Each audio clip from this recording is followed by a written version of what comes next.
যদি ইচ্ছা করে মানুষের আকৃতি ধারণ করবে তা পারে, যদি ইচ্ছা করে ভয়ঙ্কর ভূত হয়ে সামনে দাঁড়াইব পারে, যদি ইচ্ছা করে সাপের আকৃতি ধারণ করবে পারে। এ কারণেই আল্লাহর রাসূল বলেছেন, কারণ নবীরা কিন্তু শুধুই মাত্র জিনদের মানুষের জন্য নবী না, নবীরা কিন্তু যুগে যুগে জিনদের জন্য নবী। সুলাইমান আলাইহিস সালাতু ওয়াস সালাম ইনস ও জিনের বাদশা ছিলেন। নবীরা জিনদের জন্য পয়গম্বর, মানুষের জন্য যেমন পয়গম্বর মানা ফরজ, ওইরকম জিনদের জন্য পয়গম্বর মানা ফরজ। তবে আল্লাহর এই সৃষ্টির ভেতরে অলৌকিকত্ব হলো তাদের আল্লাহ তাআলা বিভিন্ন আকৃতিতে নিজেকে পেশ করার ক্ষমতা দান করছেন। এ কারণে জিন যদি চায় তাইলে তারা সাপের আকৃতিও ধারণ করতে পারে, গরুর আকৃতিও ধারণ করতে পারে, মানুষের আকৃতি ধারণ করে মাদ্রাসায় লেখাপড়াও করতে পারে।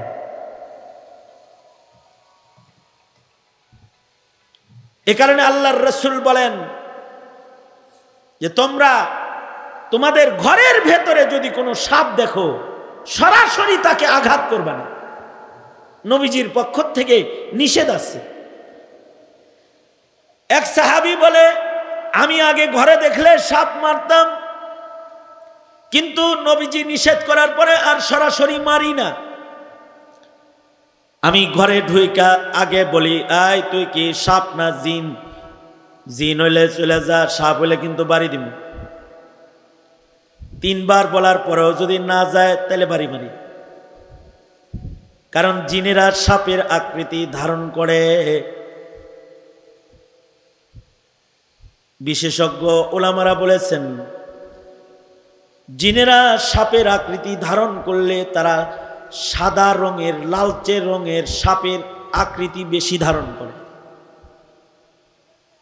জিনেরা সাপের আকৃতি ধারণ করে। এ কারণেই জিনেরা কখনো কখনো সাপের আকৃতি ধারণ করার কারণে তারা মরে যায়, তারা হত্যার শিকার হয়ে যায়। আল্লাহর রাসূল এটার বিধানও বর্ণনা করেছেন।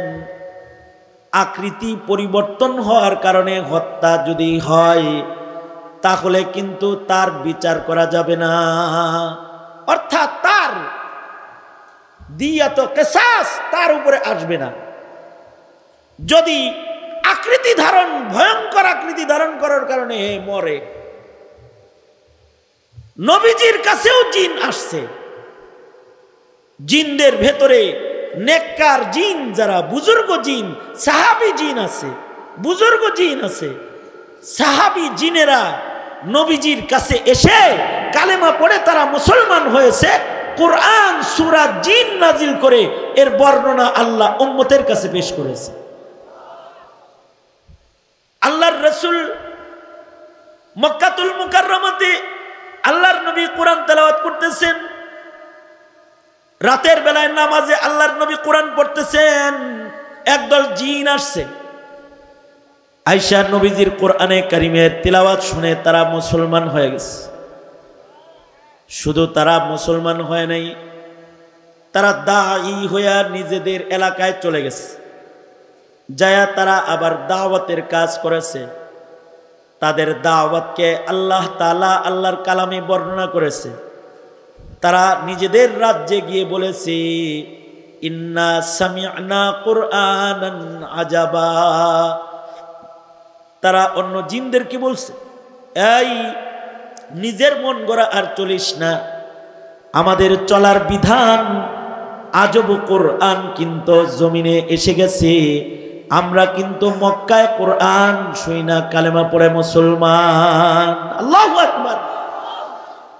এই জিনেরা আবার দাওয়াতের কাজও করেছে। রিওয়ায়াতে আছে আল্লাহর নবী 2 বার জিনদের দাওয়াতে ওয়াজ করতে জিনদের রাজ্যে গেছে। আমরা যেমন হুজুর দাওয়াত দেয় না, ওয়াজ করান, জিনেরা আল্লাহর রাসূলকে দাওয়াত করে নিজের এলাকায় নিয়ে গেছে। নিজেদের রাজ্যে একত্রিত করে নবীকে দিয়ে তারা জিনদেরকে নসিহত করাইছে। আল্লাহর রাসূল যখন নসিহত করতে গেছেন তখন এই জিনেরা আবার রাসূলকে বলে, আল্লাহর নবী আপনি আপনার উম্মতকে হাড্ডির দ্বারা ইস্তেনজা করতে মানা করবেন। জিনেরা রাসূলকে কয় হাড্ডি দিয়ে যেন আপনার উম্মতরা ইস্তেনজা না করে, কারণ হাড্ডির ভেতরে আমাদের খাবার আছে। আল্লাহু আকবার বলেন। এক একজনের রিজিক এক এক রকম।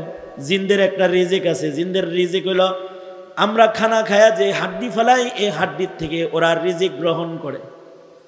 এ কারণে জিনেরা আল্লাহর রাসূলকে বলে, ওগো আল্লাহর নবী আপনি আপনার উম্মতকে বলবেন তারা যেন হাড্ডি দিয়া ইস্তেনজা না করে। আল্লাহর রাসূল আবার ফেরত এসে সাহাবায়ে কেরামদেরকে হিদায়াত করেছেন, সাবধান, হাড্ডি দিয়া ইস্তেনজা করো না, এর থেকে জিন্নাতরা রিজিক গ্রহণ করে। অর্থাৎ আমরা খানা খেয়ে হাড্ডি ফেলে দিলে জিনেরা যখন ওই হাড্ডির কাছে যায় তখন এই হাড্ডিটা আবার গোশতে রূপান্তরিত হয়ে যায়, গোশত দিয়ে পেঁচায় যায়, ওরা এটা খায়। আল্লাহু আকবার বলেন। আল্লাহ এক একজনের রিজিক, যার রিজিক যেভাবে দেওয়া দরকার তার রিজিক আল্লাহ সেভাবে দান করে। তো সরওয়ারে দো আলম নবী হেদায়াত করেছেন যে জিনদেরকে মারবা না। আমাদের আকাবির বুজুর্গরা কেউ কেউ আছে সাপ মারতে যায় জিন মারা ফেলাইছে। যেমন শাহ ওয়ালিউল্লাহ মুহাদ্দিসে দেহলভী রহমাতুল্লাহ আলাইহি, ওনার ব্যাপারে আছে উনি তাহাজ্জুদের নামাজ পড়তেছেন আর সাপ একটা জিন একটা সাপের আকৃতি ধরে ওনার সামনে এসে ফোনা ধরছে। পাশে লাঠি ছিল, উনি লাঠির দ্বারায় বাড়ি মারছেন। যখনই বাড়ি মারছেন সাপটা মরে গেছে, আসলে ওটা জিন ছিল, জিন মারা গেছে। সাথে সাথে দুইজন পুলিশ বেশে এসে মুহাদ্দিসে দেহলভীকে গ্রেফতার করে জিনদের রাজ্যে লয়ে গেছে। রাজ্যে নিয়ে বলে, ওয়ালিউল্লাহ তুমি কি রাতের বেলায় আমাদের একটা বাইরে মারো নাই? কয় না মারি নাই। না মারছ, লাঠি দিয়ে বাড়ি দিছ না? না আমি মারি নাই, আমি সাপ মারছি। ওটা সাপ ছিল না, ওটা জিন ছিল, ওটা আমাদের ভাই ছিল। এই যে যার জানাজা তৈয়ার করা হয়েছে তুমি লাঠি দিয়া মারছো, এটা তার জানাজা। আর ওই যে বয়োবৃদ্ধ যিনি কান্তাছেন উনি হলেন আমাদের মুসলিম জিনদের রাজা বাদশাহ। ওনার সন্তানরা তোমার কাছে হাদিস পড়ে, যারে তুমি বাড়ি দিয়া মারছো সে তোমার ইলমে হাদিসের ছাত্র। বাচ্চা মানুষ সাপের আকৃতি মনে চাইছে আর ধারণ করছে, আর তুমি বাড়ি দিয়ে তারে মারলা। তোমাদের শরীয়তে কেউ যদি কাউকে মারে তার বিচার কি? ওলিউল্লাহ মুহাদ্দিসে দেহলভী বলে, কোরআনে বিচার হলো কিসাস, জানের বদলে জান। তুমি যে একটা জান মারলা, এখন তাইলে তোমার বিচার হওয়া উচিত কি? মুহাদ্দিসে দেহলভী বুজুর্গ মানুষ, তিনি বলেন তাইলে জানের বদলা জান, তাইলে তো আমার মৃত্যুদণ্ড হইতে হবে। আল্লাহ যদি তোমারে ধরে যে তুমি জিনের উপরে জুলুম করলা কেন, তুমি কি উত্তর দিতে পারবে? মুহাদ্দিসে দেহলভীর তাকওয়া পরহেজগারির কারণে ওনার সারখাম, উনি বলেন দুনিয়ায় বিচার হয়ে যাক, হাসরের ময়দানে শর্মিন্দা হইতে চাই না। আমার কথা হলো অদৃশ্যের জিনকে মারলে যদি তার বিচার হয়, তাহলে যারা শাপলা চত্বরে আলেম মারছে তাদের বিচার কেমন হওয়া উচিত?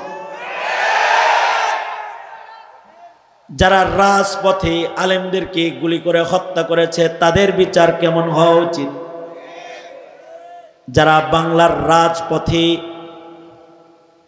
গুলি করে করে পাখির মতো গুলি করে করে এই বিগত দিনের আন্দোলনগুলোতে কালিমাওয়ালার সন্তানগুলারে মারছে, এই এক একটা কালিমাওয়ালার কত দাম, এক একটা কালিমাওয়ালার কত দাম। কালিমাওয়ালা মুসলমান মুমিনের দাম আহলুস সুন্নাতি ওয়াল জামার আকীদা হলো কালিমাওয়ালা একটা মুমিনের দাম ফিরিস্তার চাইতে বেশি। সাধারণ ফিরিস্তা যারা আছে তাদের চাইতে সাধারণ কালেমাওয়ালার দাম বেশি। সুবহানাল্লাহ আগামীকালকে বললেন। আমার একটা সন্দেহ যে আপনারা আওয়াজ শোনেন না, আল্লাহ জানে। আপনারা শোনেন, আমি যখন বলি তখন শোনেন না দেরিতে শোনেন, সাথে সাথে শোনেন, নরেন সরেন না কেন? সুস্পষ্ট একটা কথা, একটা আকীদা বলতেছি আমি, এটা একটা আহলুস সুন্নাতি ওয়াল জামার একটা আকীদা।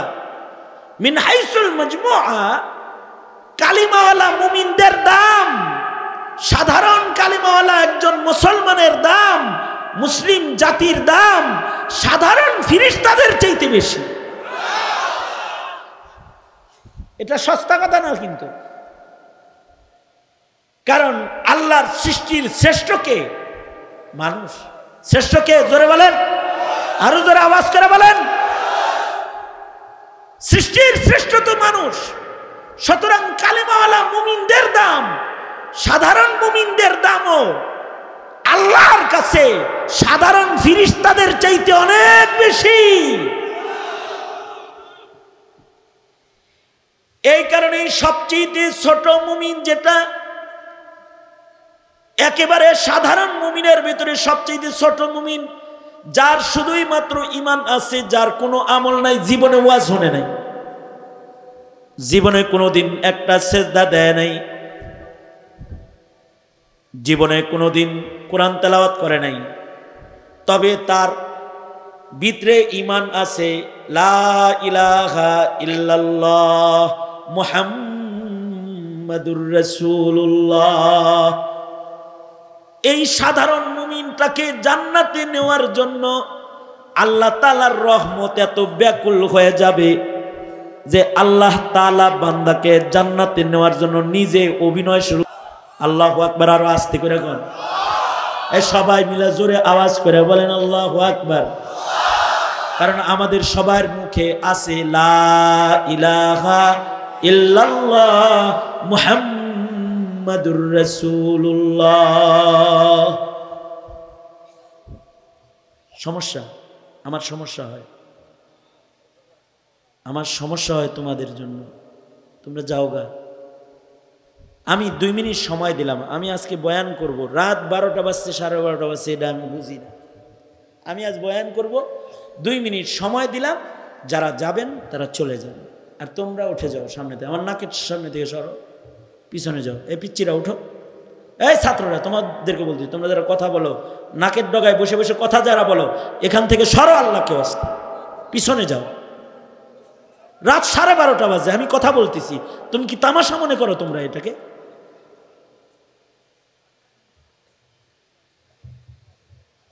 এই মুরব্বীরা এদের মাঝখানে বসেন, এই যে এই ওগর মাঝখানে বসেন। আর সময় দিলাম 2 মিনিট, যারা যারা যাইবেন চলে যান,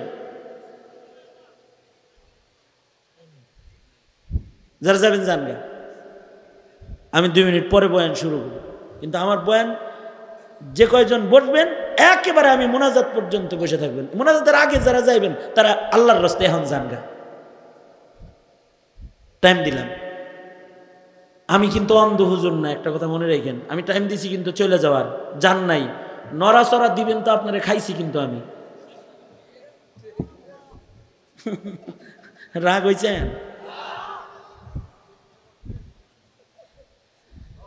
হ্যাঁ, এই তুই আবার কথা বলছ কে? শস্যের ভিতরে ভূত, ভূত তারাইতে শস্য আনলাম, শস্যের ভিতরে ভূত। আবার দুনো হাত উপরে, যেহেতু আওয়াজ শুনবেন তো তরতাজা থাকেন, আওয়াজ করে জোরে বলেন সুবহানাল্লাহ, আরো জোরে বলেন আলহামদুলিল্লাহ, জোরে চিল্লায় বলেন আল্লাহু আকবার, আরো জোরে আওয়াজ করে বলেন আল্লাহু আকবার। হাত নামান। আমার আলোচনায় আজকে আপনাদের কিছু সিদ্ধান্ত নেওয়ার কথা আছে ইনশাআল্লাহ, যদি আল্লাহ চান। সুতরাং আমার সাথে থাকেন, একটু তাজা থাকেন, তাহলে মনে থাকবো, তাহলে সিদ্ধান্তটা আপনি নিতে পারবেন। এর আগে আপনার মূল্য আমি বলেছি।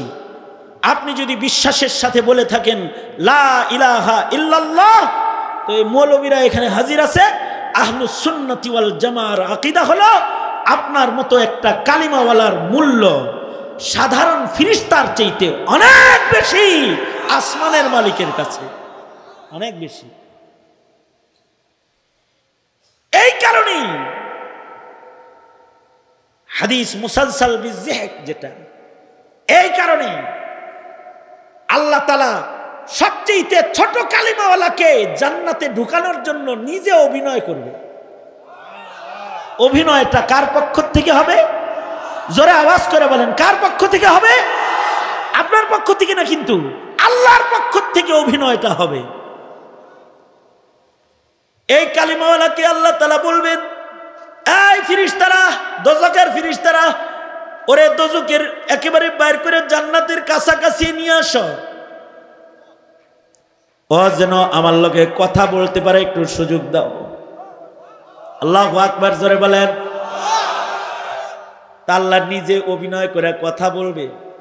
কিরে, কিরম লাগে? গরম, কষ্ট লাগে।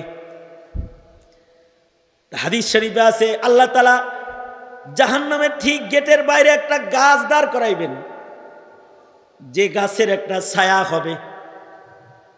গাছটা দাঁড় করাইব, বান্দাটারে অভিনয় করাইতেছে কইবার লাইগা। তবে আল্লাহ তীরেই যেহেতু আনছেন, আপনার ইজ্জতের কসম করে বলতেছি আমি, আপনি যদি আমাকে একটু ওই গাছটার নিচে ছায়ায় জায়গা দেন, জীবনে আপনার কাছে আমি আর কিছু চাইব না। আরে মুমিন, অন্য রিওয়ায়াতে আরো আছে যে দুই কালিমাওয়ালাকে আল্লাহ তাআলা নেকি বদি ওজন করার পরে বলবেন, যাও দোজখে চলে যাও।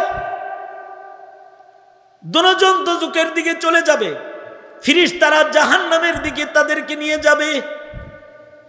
এর ভেতরে একজন জাহান্নামের দিকে যাবে, কিন্তু ফিরা ফিরা চাবে। আল্লাহ তাআলা প্রথমে তাকে ডেকে বলবেন, এ আল্লাহর বান্দা, আমার বান্দা আয়। যাইতে কইলাম দোজখে, ফিরা ফিরা চাস কেন? আল্লাহ শুনেছি আপনি মহা দয়ালু। আওয়াজ করে বলেন আল্লাহু আকবার, জোরে বলেন। আলেমদের মুখে শুনছি আপনি মহা দয়ালু। মহান দয়ালু মালিকের দিকে ফিরা ফিরা বারবার চাই, যদি তার কোনো দয়া আবার পাই আল্লাহ তাআলার সাথে সাথে বলবেন, আমার দয়া আমার রহমতের উপরে তোর এতেমাদ এত, যা তোর ঈমানের কারণে তোকে দোজখে ফেললামই না, যা তোকে জান্নাত দিয়ে দিলাম। কারণ আমাদেরকে সবচেয়ে বেশি মোহাব্বত করে কে? জোর হলো না, আরো জোরে। সবচেয়ে বেশি মোহাব্বত করে কে? নাকি হাসিনা? হাসিনা তো ভাবলা যে হে সবচেয়ে বেশি মোহাব্বত করে, আর হের দলের লোকেরা যারা আছে হেরা মনে করে যে আসলেই মনে হয় বুবু আমাকে খুব মোহাব্বত করে, এজন্য হে হে করে ফোন করে কয় আইতাছি, আর হেরা কয় আপা আসেন। আমরাও বলি আসেন আসেন, আয়া পড়েন।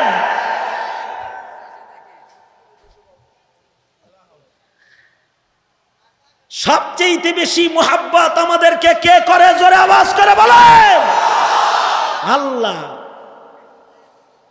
আল্লাহ তাআলা বলবেন, বান্দা আমার রহমতের উপরে যেহেতু তোমার এত এতেমাদ, যাও তোমারে মাফ করে দিলাম,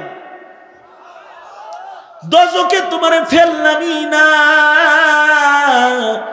সিধা জান্নাত দিলাম। আল্লাহু আকবার। আর একজন যেটা যাইতে থাকবে, এটা খালি যাইতে থাকবে। এবার দোজখের ভিতরে ঢুকায় ফেলবে ফেরেশতারা। আল্লাহ তাআলা পেছন থেকে বলবে, ফেরেশতারা থামাও আমার বান্দারে। ডেকে বলবে, আয় বান্দা এদিকে আয়, তোর পাশেরটারে ডাক দিলাম, আমার দিকে চাইলো, তুই দেখি আমার দিকে তাকাইলিও না। তুই দেখি খালি সামনের দিকে যাস। বান্দা তখন বলবে, আল্লাহ, দুনিয়াতে মৌলবীরা নামাজ পড়তে কইছে পড়ি নাই, রোজা রাখতে কইছে রাখি নাই, সুদ ছাড়তে কইছে সারি নাই, ঘুষ ছাড়তে কইছে সারি নাই, তোমার একটা হুকুমও দুনিয়াতে আমি মানি নাই। কালিমা ছাড়া তোমার হুকুম মানার কোনো সম্বল আমার নাই। আজকে তুমি হুকুম করেছো দোজখে যাইতে, আল্লাহ তোমার এই একটা হুকুমও যদি আমি না মানি, বান্দা কেমনে দাবি করব নিজরে? এ কারণে আল্লাহ আমি পেছনের দিকে তাকাই না তোমার হুকুম তামিল করতে। আল্লাহ তাআলা বলবেন, আমার হুকুমের প্রতি তোর এত এত শ্রদ্ধা, এত আজমত, এত শানওয়ালা বিশ্বাস, তাহলে তুই গুনাহ যা করছস আসলে দুঃখাই ফিরে করছস। যা আমার রহমতের জোয়ারে দোষ পয়দা হয়েছে, আমি তোর জিন্দগির গুনাহগুলো মাফ করে তোকেও বিনা হিসাব জান্নাত দিলাম।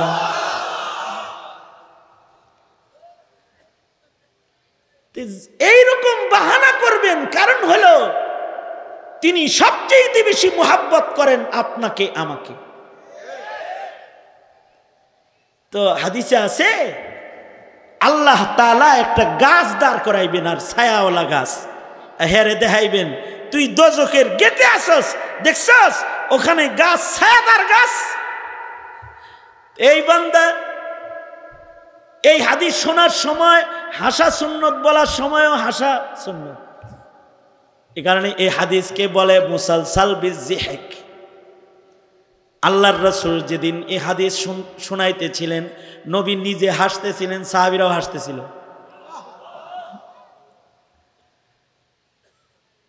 গাছ একটা গজাইছে, বান্দা আল্লাহর কাছে আল্লাহর জাত আর জালালের কসম খায় কয়, ও আল্লাহ, আপনার জাতের কসম, খালি ভিতরের থেকে একটু বাইর কইরা যেহেতু কথা বলার সুযোগ দিছেন, এই গাছটার নিচে একটু বসতে জায়গা দেন, আর কিছু চামু না। আল্লাহ তাআলা বান্দাকে এই গাছের নিচে জায়গা দিবেন, কিন্তু এই গাছের কাছে বসলেও দোজখের গরম বাতাস লাগে। আল্লাহ তাআলা জান্নাতের বাইরে আরেকটা গাছ দাঁড় করাইবেন।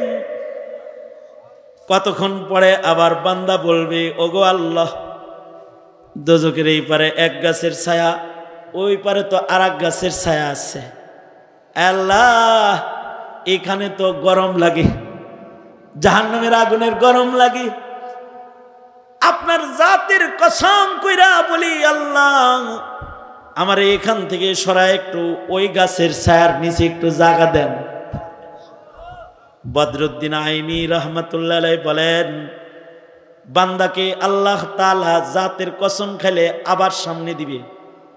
এবার এমন জায়গায় গেছে জান্নাতের গেটগুলা দেখা যায়, জান্নাতের নাজ নিয়ামত গুলা দেখা যায়। এবার এটা দেখা বান্দা বলবে, আল্লাহ এত দূরের থেকে স্পষ্ট দেখি না, ভোগ নাই করলাম, চোখের মজাটা লই, গেটের কাছে একটু কি যাওয়া যায় না? যা তার জালালের কসম করে বলতেছি, জীবনে আর কিছু চামু না। আল্লাহ তাআলা সর্বশেষ যাকে আল্লাহর জান্নাতে ঢুকাইবেন, তাকে এবার জান্নাতের গেটের কাছে জায়গা দিলে শেষ বেলায় বলবে, আল্লাহ আপনার জাতের কসম করে এ পর্যন্ত আসছি, আর কি দয়া হয় না? আর কি দয়া হয় না? তো আল্লাহ তাআলা বলবেন, এতবার কসম খায়া খায়া এ পর্যন্ত আসলি, বল বান্দা এখন তাহলে কি চাস? এবার বান্দা বলবে, আল্লাহ আপনি আমারে যদি আল্লাহ জিগাই তো কি চাস, কি চাইবেন, কদ্দুর চাইবেন? স্বর্ণের একটা ঘর দেন, কোটি টাকার গাড়ি দেন, এতটুকু নিত, আর আরো অনেক কিছু, স্যারখান বউ দেন সুন্দর সুন্দর, আরো অনেক কিছু কিছু প্রপার্টি দেন, বাগান বাড়ি দেন, এগুলো চায় চায় নিলেন। এটা তো তুচ্ছ। বান্দারে চাইতে কইছে, বান্দা চিন্তা করতেছে আমারে দোজখ থেকে জান্নাতের ভিতরে একটা চেয়ার দিলে আমি খুশি হই, আর সেখানে আমারে কয় তুই কি চাস? বান্দা তখন বলবে বেশি কিছু চাই না, ভিতরে একটু একটু জায়গা দিলেই চলে আমাকে।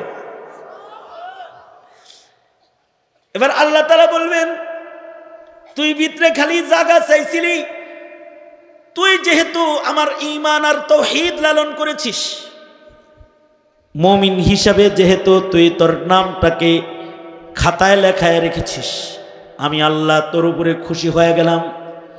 সারা দুনিয়ার 10 গুণ তোরে দিয়ে দিলাম, এমন জান্নাত তোরে দিলাম যে জান্নাত এই দুনিয়া যেটার পেছনে পাগল হয়ে ঘুরছস, ওই দুনিয়ার 10 দুনিয়ার সমান জান্নাত দিলাম।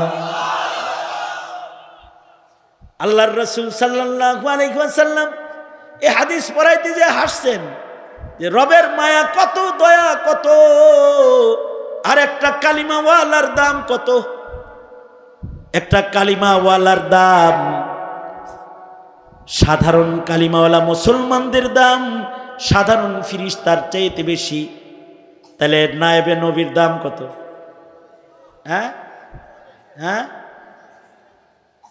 জিন মারলে যদি, অদৃশ্যের জিন মারলে যদি বিচার হয় কিসাস, শাহ ওলিউল্লাহ মুহাদ্দিসে দেহলভী কিসাস নেওয়ার জন্য উনি দাঁড়ায় গেছেন হাসরের মাঠে। তিনি বেজ্জত হইতে চান না। জাতি বিচার করো, তাহলে হাসিনার কল্লা কতবার কাটা দরকার, কতবার কাটা দরকার। আর হাসিনার দোসর যারা হুকুম দিয়ে দিয়ে গুলি করে করে মানুষ হত্যা করেছে, তাদের বিচার আল্লাহ কি করবেন তাইলে? আর দুনিয়ায় তাদের বিচার তাইলে কেমন হওয়া দরকার? কারণ এই জুলমের বিচার আল্লাহ তাআলা করবেন। মানুষকে আল্লাহ তাআলা জুলুম করার জন্য বানান নাই, মানুষকে আল্লাহ তাআলা ইবাদত করার জন্য বানাইছেন। ইবাদত। শাহ ওলিউল্লাহ মুহাদ্দিসে দেহলভী রাহমাতুল্লাহ আলাইহি তিনি স্বপ্নের ভিতরে বলতেছেন, না জিনদের রাজ্যে তিনি বলতেছেন, বিচারের আদালতে তিনি বলতেছেন, আমি হাসরে বেজ্জত হইতে চাই না। আমি যেহেতু একটা নেককার জিনকে হত্যা করে ফেলেছি, দুনিয়ায় আমার বিচার হয়ে গেলে আমি রাজি আছি। মুহাদ্দিসে দেহলভী বলেন, এ কথা বলতে সাথে সাথে আমার খুশকিসমত যে সাথে সাথে ইজলাসের জানাজার জামাতের একত্রিত হওয়া মানুষ, একত্রিত হওয়া জিনদের ভেতর থেকে একটা জিন দাঁড়ায় গেল, যার ভুরুগুলো তার চোখের উপরে পড়ে গেছে, অর্থাৎ অনেক বয়স তার। সে দাঁড়ায় বলতে লাগলো, আদালত সামিয়াতু আনিন নবী সাল্লাল্লাহু আলাইহি ওয়াসাল্লাম, আমি নবীজির মুখ থেকে শুনেছি কোন জিন যদি তার আকৃতিকে পাল্টায়া বিকৃতি ঘটায় নিজের ইচ্ছা শক্তি দিয়ে ইচ্ছায়, তাহলে তাকে না চিনার কারণে কেউ যদি তাকে হত্যা করে, এটা হত্যা হিসাবে গণ্য হবে না, এটা দুর্ঘটনা হিসেবে গণনা হবে। এটার দ্বারাই বাদী বিবাদীর বিচার কায়েম করা যাবে না। ওলিউল্লাহ মুহাদ্দিসে দেহলভী বলতেন যে সাহাবী দেখি নাই, কিন্তু সাহাবী জিন দেখাইছে আল্লাহ তাআলা। আল্লাহু আকবার, সাহাবী জিন দেখেছে। এ কারণে কারোর ঘরের ভেতরে যদি সাপ দেখে তাহলে সরাসরি মারতে নাই, কারণ জিন্নাতরা নিজেরা বিভিন্ন আকৃতিতে নিজেকে পেশ করে,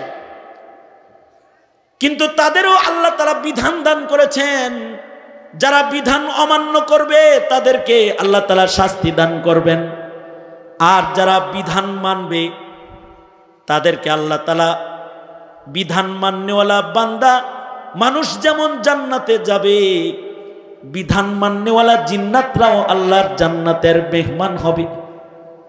অদৃশ্যের জিন যারা আবেদ, তাদের কেউ সাহাবী, কেউ তাবেঈ, কেউ তাবে তাবেঈ, কেউ তারা বুজুর্গ আল্লাহওয়ালা, কেউ মুহাদ্দিস মুফাসসির।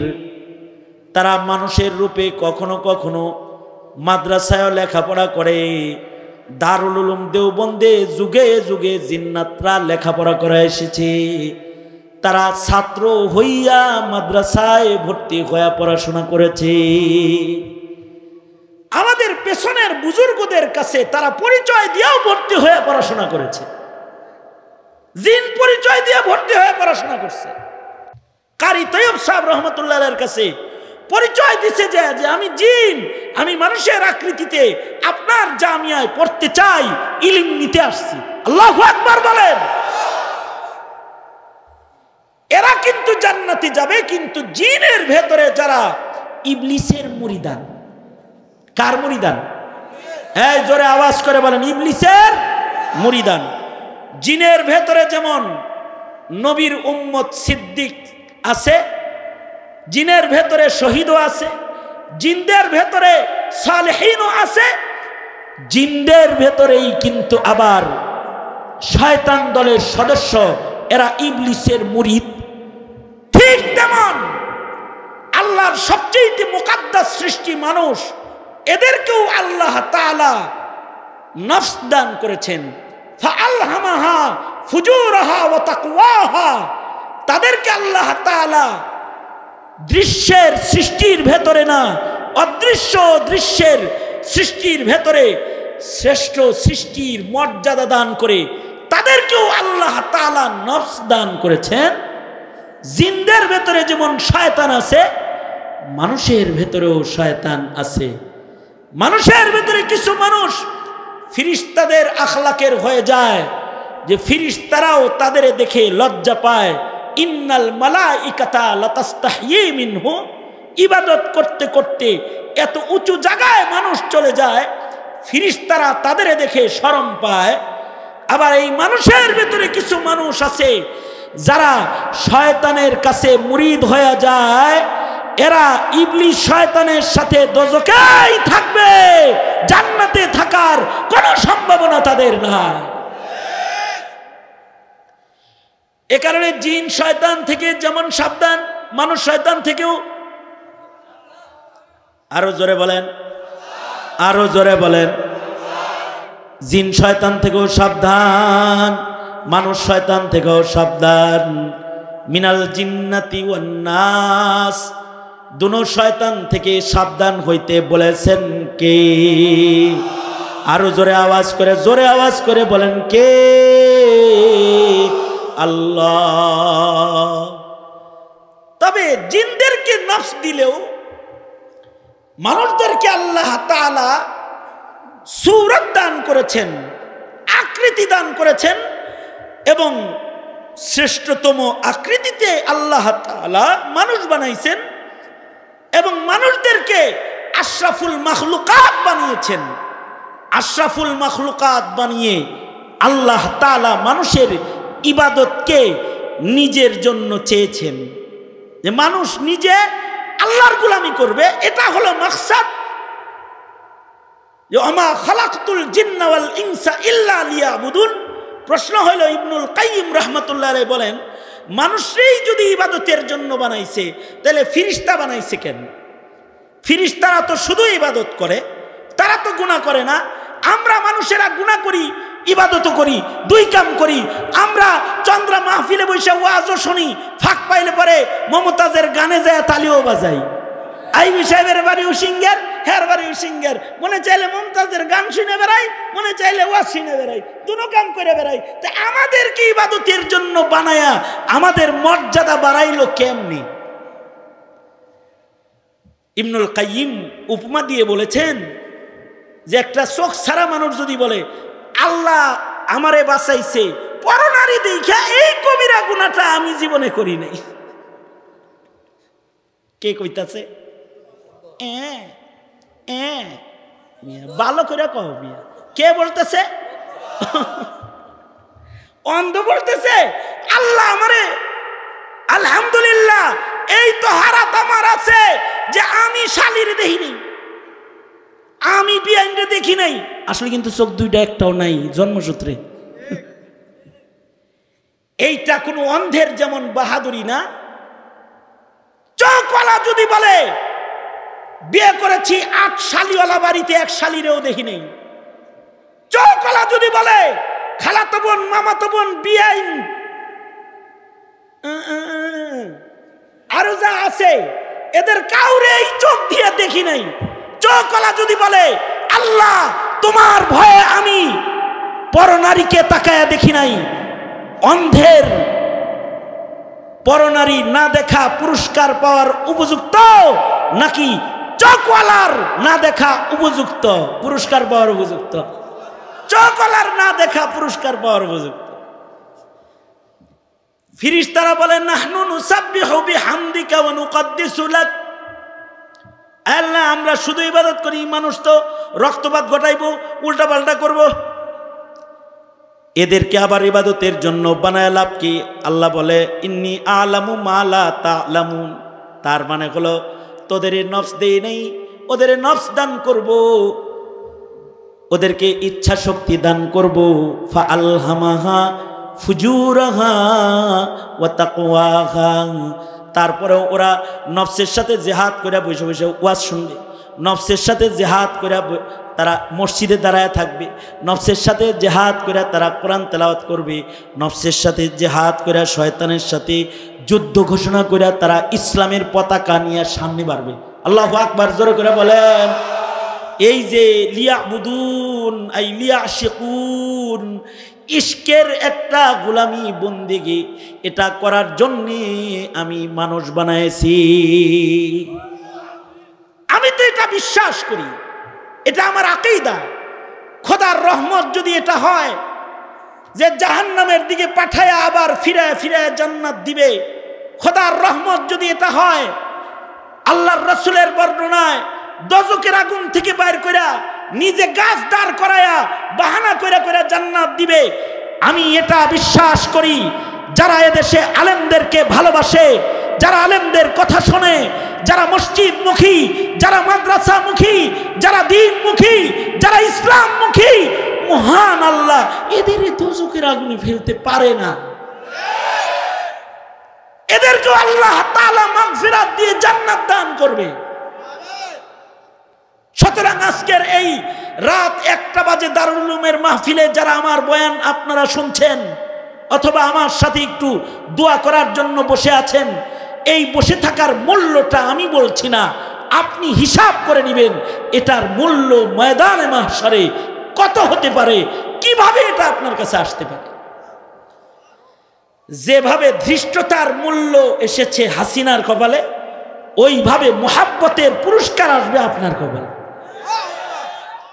যেভাবে ধৃষ্টতার মূল্য আসে, মুহাব্বতের পুরস্কার ওইভাবে আসবে।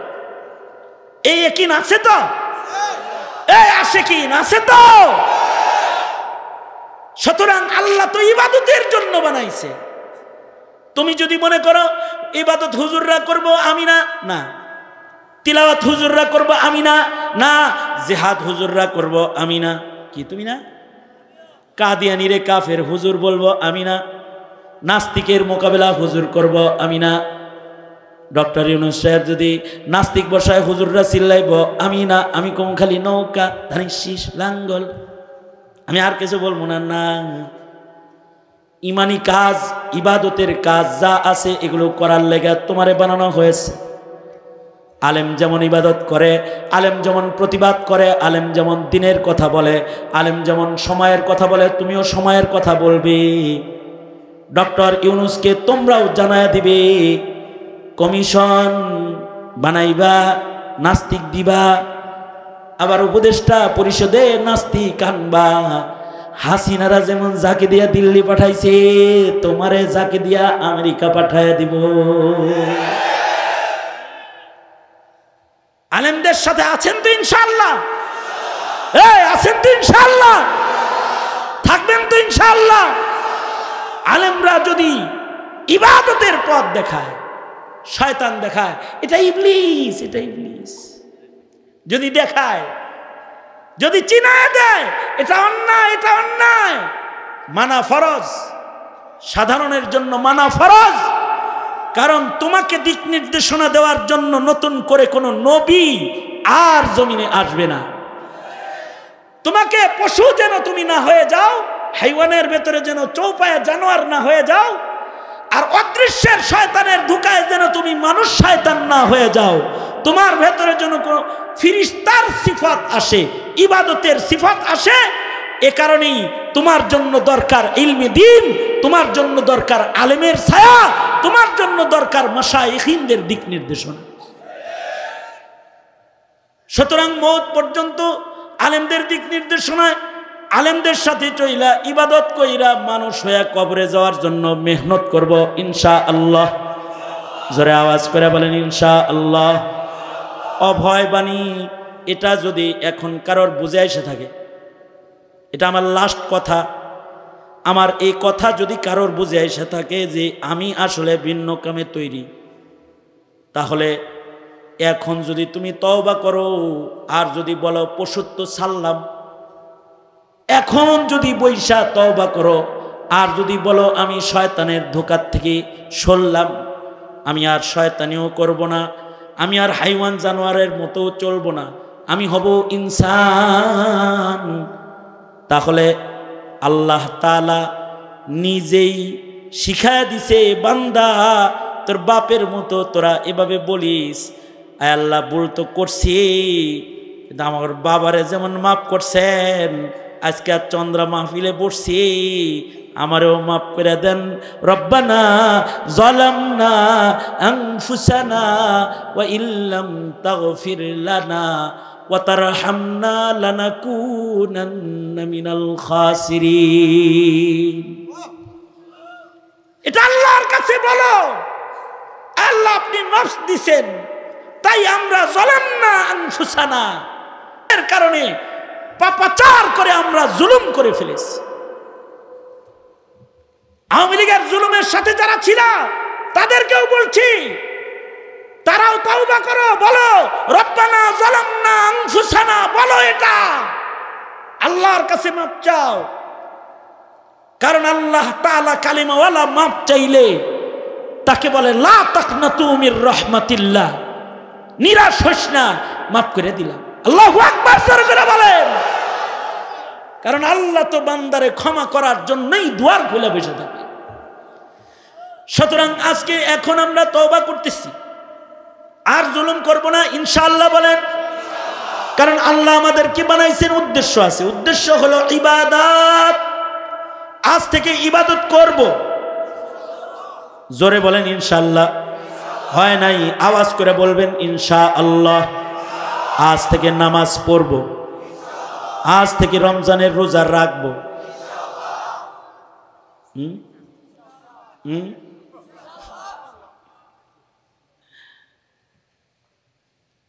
গুনাহ যদি কইরা থাকেন, গুনার কথা মানুষের কাছে বইলেন না। আজকে এখানে বসছেন না, আপনার যা গুনাহ হয়েছে এটা মানুষের কাছে না বইলা গোপনে আল্লাহর কাছে কইলা। কারণ একটা হাদিসে আছে, কেউ যদি নিজের গুনাহ গোপন রেখে আমার কাছে মাপ চায়, তো হাদিসে কুদসি আল্লাহ মাফ করে দিবে।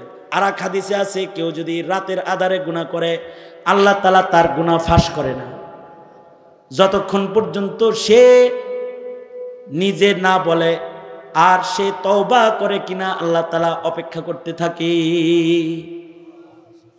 গোপনে গোপনে গুনাহ করছি না, এখন তওবা করো গোপনে আল্লাহর কাছে। মুসা আলাইহিস সালাতু ওয়াস সালাম যাইতেছেন আল্লাহর সাথে কথা বলার জন্য। এইটা আমার শেষ কথা, কারণ তওবা করার মতো। কারণ মানিয়া না মান মাইতেরা মেহমান।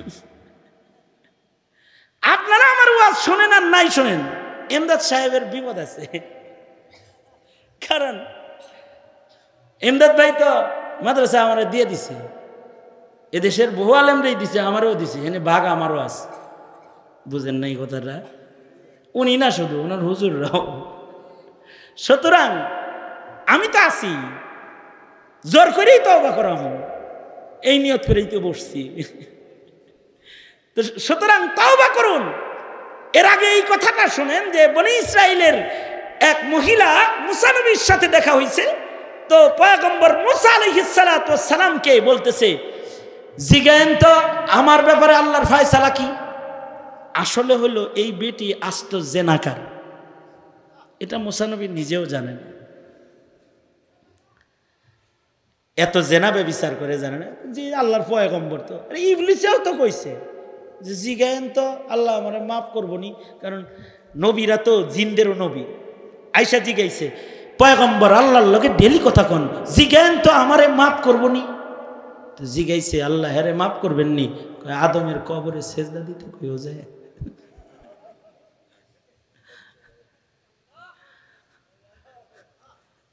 এই বেডিও জিগায়, জিগান তো আল্লাহরে আমার ব্যাপারে আল্লাহর মুআমালা কি। তো পয়গম্বর আসছে, পরে জিগাইছিলেন আমার কথা কি মনে ছিল আপনার পয়গম্বর? ছিল না মানে? মনে ছিল তো। জিগাইছিলেন, কয় আল্লাহ তো তোমাকে মাফ করে দিছে। কয় হায় হায়, এত আকাম করার পর আল্লাহ মাফ করে কেন?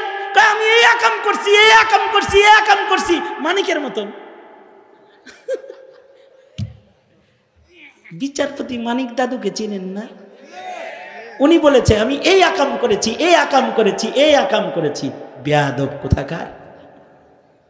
একে তো গুনাহ করে করে এটারে আবার বলে যে আমি এটা করছি। তো কয় যে হায় হায় মুসা, আমনের রব এরকম আকাম করার পরে মাফ করে কি কেন? আমি জেনা করছি, আমি এটা করছি, আমি এটা করছি।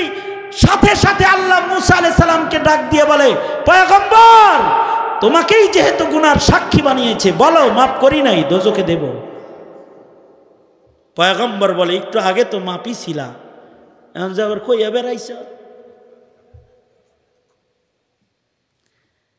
গোপনে গুনাহ করছ, বন্ধুগুলোর লগে আবার কয় দোস্ত বিয়ানের লগে তো সেই খাতির, তোর বিয়ানের লগে খাতির, তোর বন্ধুকের কাছে কই আবার সাক্ষী বানাস কে? হাত ধরছিলি, চুমা দিছিলি, গোপনে কামটা কইরা করছস এক গুনাহ, আবার এটা প্রকাশ করে করছস আরো কবিরা গুনাহ। তবে এমনও কবিরা গুনাহ যদি কারণ থাকে, তাকেও বলছি এখন তওবা করো। শেষ রাত শুরু হইছে, 1:15 বাজে। এই দেশের মৌলবীরা আলেমদেরকে দিনের জন্য মোহাব্বত করে, রাত এই 1:15 বাজে বসে আছে না, এটা ইমানি মোহাব্বত। আল্লাহর রাসূল বলেছেন আল মারউ মা মান আহাব্বা, যার সাথে যার মোহাব্বত সে তার সাথে আল্লাহর জান্নাতে থাকবে। আর তোমরা যারা নাস্তিকের লগে পীড়িত করো, তাগর লগে দোজখে থাকার লিগাও রেডি হয়ে থাকো তোমরা। গভীর রাত্রে বলে গেলাম। সুতরাং উলামায়ে দ্বীনদের সাথে আছেন তো, থাকবেন তো ইনশাআল্লাহ।